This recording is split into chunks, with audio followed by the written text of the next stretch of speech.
Good evening, teacher, and hello everyone. My name is Lisa. Today I'm going to talk about the special occasion in my life.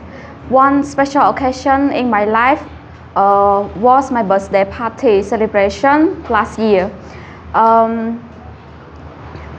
My family planned a small party at home, and I was very excited. In the morning, my parents surprised me with a small gift. I felt really loved and appreciated. Then, in the afternoon, my relative and my friend came into my house. We all play game, watch movie, sang a song, or eating delicious food that I prepare. And my favorite part when everyone was surprised me with a cake and sang the birthday song for me.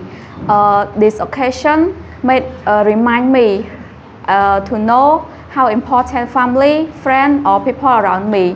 And I will always remember this birthday because it showed me how important people around me that I get happiness from them. Thank you, teacher. Thank you, everyone, for your kind attention and listen to me.